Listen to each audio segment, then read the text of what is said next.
Hey everyone, Daniel Peta from the Geopolitical Mundial channel here, and in today's video we're going to talk about the forgotten North Korea. Why are we going to talk about North Korea? Because it has taken on a leading role. It has always drawn attention, right? For a long time. It always goes there and does something, gets everyone's attention. But this time, it's taking a stance that's bothering South Korea because North Korea is now taking on a regional leadership role that South Korea doesn't like. And by the way, China also hasn't liked this North Korean leadership, which will have a big impact on the future of regional geopolitics there in Southeast Asia. Because it's a highly technological and economically developed region, it will impact the entire world. We need to pay attention to this. Especially because, by the way, North Korea has been surprising everyone. For a very long time, we've been saying that North Korea can't stand on its own, that it's on the verge of collapse, and that it's an extremely poor, extremely weak country militarily. In terms of conventional forces, of course, it has nuclear weapons, but in terms of conventional forces, it's a relatively weak country. Even though it has a very large army, it's extremely under-equipped, undernourished, right? But it still manages to disrupt the international scene, so how is that possible? That's what we're going to look at in today's video. But before that, don't forget to subscribe to the channel and share the video with everyone you know. It might not seem like it, but by sharing the video, you help keep this channel alive. Since if it depended on YouTube, this channel wouldn't be seen by anyone, so by sharing, you really help a lot, alright? I'm Daniel Peta, and this is the World Geopolitics channel.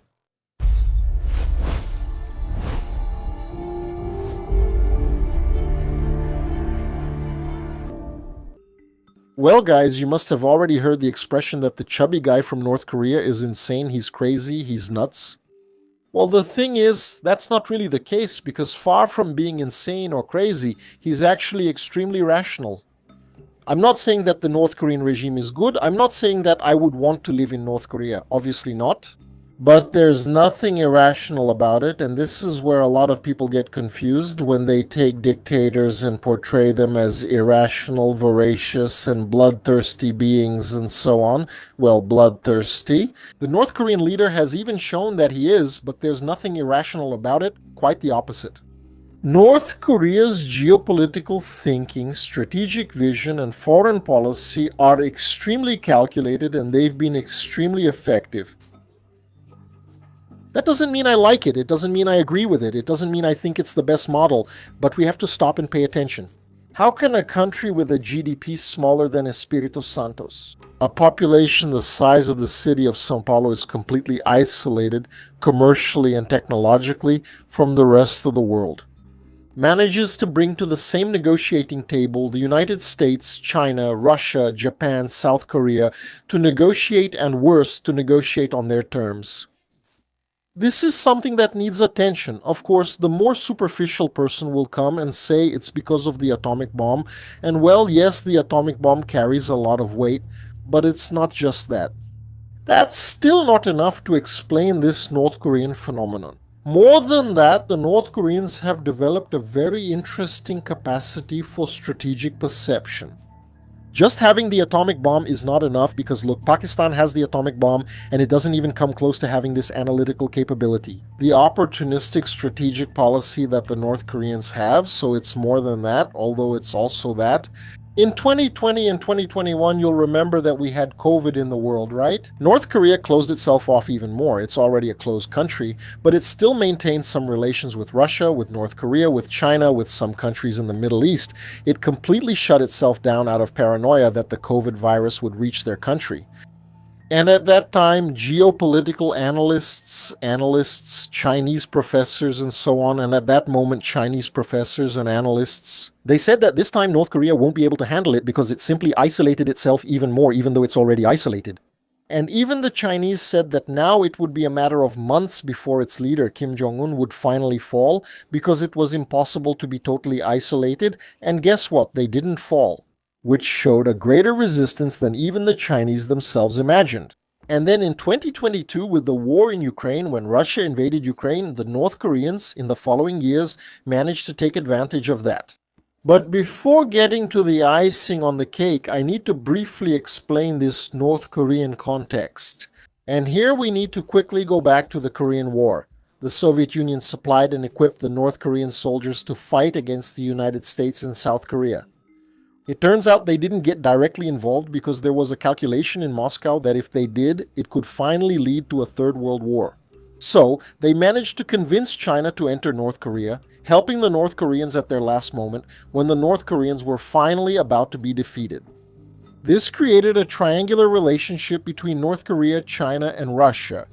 But it didn't stop there, because throughout the Cold War, as time went by, China started to have disagreements with the Soviet Union. And the North Korean regime then found itself at a crossroads because it was isolated from the West and saw its two main allies start to clash, start to argue with each other, and what did the North Koreans do? They played both sides.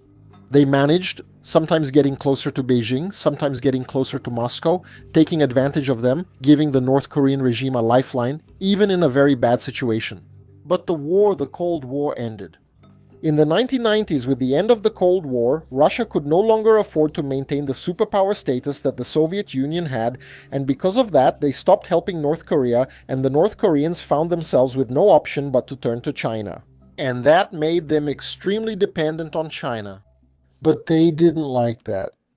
As the 1990s and 2000s came along, China kept increasing its relations with its main regional rivals, its two main regional rivals, Japan and South Korea.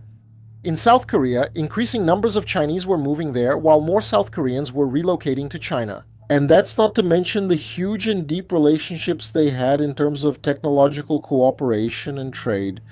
South Korea's biggest trading partner was China, and South Korea was vital for the Chinese. North Korea, on the other hand, had nothing to offer. They saw this developing and realized that if they opened up the market or tried any changes there, the Kim family's regime would collapse, and there was some basis for that. All they had in their favor was that China saw North Korea as a kind of military backup. In other words, South Korea for a long time in the 90s, 2000s, and even today has always been trying to strike a balance, sometimes leaning more toward the United States, sometimes less so, while taking a friendlier stance toward China. For the Chinese, this South Korean balance was interesting. China couldn't play completely in favor of South Korea, because what if South Korea, with its more liberalized society, eventually became totally pro-United States? So they used North Korea as this military backup. But even so, the Kim family realized they couldn't trust China. And then, in this scenario, they needed to develop some kind of strategy. And there was no other option. We're talking here about the 1990s and the early 2000s. And at that time, in the late 1990s and 2000s, many people even thought that the next big war would be between China and the United States. The crucial turning point in changing all of this would be September 11th. After September 11th, the United States would create a list of countries that, according to them, sponsored terrorism, the so-called Axis of Evil. The Axis of Evil was originally led by three countries, Iran, Iraq, and North Korea. Later, other countries joined. But these three countries would be the United States' main targets going forward. The United States then invaded Afghanistan and later invaded Iraq. It was clear at that moment in the early 2000s that it would only be a matter of time before the United States invaded Iran, and then maybe even at the same time North Korea. It's hard to say that today, right? We're seeing the United States being kind of tied up with Iran and everything, but look, that's the perception we have today. Back in the early 2000s, in 2003, 2004, 2005, people didn't say that. Actually, people questioned whether the United States would be able to win two wars at the same time. And everything indicated that yes, at that moment. Apparently yes, given the huge difference in strength that the United States had compared to its rivals. Today we talk about a balance between China and the United States, or even about the Iranians' ability to discourage American aggression, but in the 2000s, no. In the 2000s, the United States was on top. The difference between them and the others was simply colossal. Invading Iran, it seemed like just a matter of time. In 2007, 2008, before the economic crisis, it seemed like it was only a matter of time before that happened. After all, they had about 150,000 soldiers in Iraq and around 50,000 in Afghanistan, and they still had troops at bases all around Iran, especially in the north. So for Iran, the Iranians looked at the map and saw themselves surrounded. And in North Korea, the isolated regime, increasingly threatening to develop atomic bombs and all that, it seemed like it was finally going to be invaded. So that was the context. The North Koreans realized it was only a matter of time before they were attacked. And they couldn't trust China from their perspective. After all they had to offer China was their role as military backup.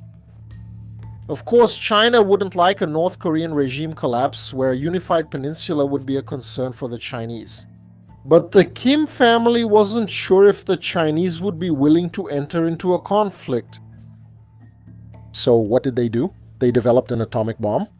By developing the atomic bomb against Beijing's interests, because many people think that China supported the development of North Korea's nuclear weapon, but that's not true. It's important for me to make this clear because many people think that Pyongyang, the North Koreans, are China's pawns. They're not. North Korea is not anyone's pawn. It moves on its own, it stands on its own feet. It's a regime seen by Beijing as rebellious. So this idea that North Korea is a puppet of China, forget it, it's not. Several times, North Korea has taken actions that China didn't like, including the development of its own nuclear weapon. After all, China is the country with the most nuclear neighbors: India, Pakistan, Russia, and North Korea. So they don't want North Korea to be nuclear armed. This even opens up the possibility that South Korea in the future could also become a nuclear power. This greatly reduces China's ability to project strategic power. So China always talks about a denuclearized peninsula, a denuclearized Korean peninsula. They don't just talk about South Korea without nuclear weapons, they talk about the Korean peninsula. So keep this in mind, North Korea is not a puppet of China, just like Iran isn't either, but today we're talking about North Korea. At that point, they developed their nuclear weapons and everyone got very worried. It seemed like now, finally, they were going to do something about North Korea. But guess what? When the North Koreans developed their nuclear weapons, the United States was tied up in an endless war in the Middle East. If they risked a war against North Korea's main defense wouldn't just be the atomic bomb, their nuclear weapons, especially since they still didn't have the capability for what we call miniaturization. Miniaturization is when you develop an atomic bomb, but you still need to make it fit inside a missile so it can be placed inside a missile. Then you take that missile and launch it at the enemy. Otherwise, your atomic bomb is pretty much useless, except in a defensive war, where enemy troops from a rival country are inside your territory, and then you detonate your nuclear weapon to destroy those enemy troops, but you end up taking your own population with it. A lot of people even thought that North Korea would be capable of doing this, but in any case, they didn't have the means to launch or drop that atomic bomb on South Korea or Japan. So what was North Korea's main defense? A gigantic, colossal amount of artillery pieces that they had along the border with South Korea. They were old pieces from the 50s, 60s, and 70s, but they killed just the same. In a matter of minutes, the North Koreans could rain down a storm of iron and fire on the cities of South Korea, especially on the capital Seoul, where half of the South Korean population lives, and you would have hundreds of thousands of deaths. Of course, in a counterattack, the United States, together with the South Koreans and maybe even Japan, it would be difficult, but maybe they would end up neutralizing those anti-aircraft batteries, those North Korean artillery pieces, but in the time it would take, those pieces would keep bombarding non-stop the whole time. It would cause such devastation in South Korea that most likely the South Koreans would take decades, maybe even the whole century to rebuild, losing any prominence or chance to remain as an advanced society given the colossal level of destruction they would face. Until 2024 at least, all the information makes it very clear. North Korea does not have the capability until 2024 and at least the first half of 2025 to miniaturize its nuclear weapons. From the second half of 2025 onward, then the situation is different. We don't have information. Maybe one day we'll look into it. But for now, let's work with the data up to the first half of 2025 when they did not have miniaturization capability. And well, now with the possession of nuclear weapons, it became clear, invading North Korea, if it was already an absurdly difficult task before, now it was simply impossible and way too risky. Besides that, of course, China's role was still uncertain, whether they would support the North Koreans or not. Everything pointed more toward yes than no, but it was an honest question to consider. And what the North Koreans did throughout the 2010s was to keep walking that line, always using the atomic card to blackmail the West. But more and more, China was getting uncomfortable with this. They didn't respond as much to North Korea's wishes, just maintained their relations there. But the North Koreans, mainly thanks to their Jusha doctrine of trying to depend as little as possible on foreign trade, managed to survive there. And they often even use this nuclear bargaining to squeeze some money out of Japan or South Korea, or even to get food aid. Until COVID came, and as I said, the North Koreans managed to isolate themselves even more and survive, and finally, in 2022, the war in Ukraine with Russia, the war in Ukraine. Here, in the war in Ukraine, it was a very important point that the North Koreans are managing to take great advantage of. All of you must remember the North Koreans who went to Kyrgyzstan to fight to liberate that region. When the Ukrainians caught the Russians by surprise, many people thought that the North Koreans would be terrible soldiers and so on. They lacked the technical skills and training for modern warfare. If even Russians and Ukrainians struggled, how could isolated North Koreans be expected to manage? So, the operation in Kyrgyzstan was a golden opportunity for the North Koreans to gain some experience. But more than that, it wasn't just about gaining experience. The North Koreans then started producing artillery ammunition for the Russians, and this was fundamental and made a big difference for the North Koreans. As Ukrainian drones and missiles keep hitting deeper and deeper into Russia, the Russians, besides having to move their industrial base further and further east, realized that in North Korea they could shift part of their military-industrial capacity, also where it would then be out of reach of Ukrainian weapons. And this gave a considerable boost to the North Korean economy. And more than that, the Russians started negotiating with the North Koreans, not using currency but using food and fuel, both oil and gas.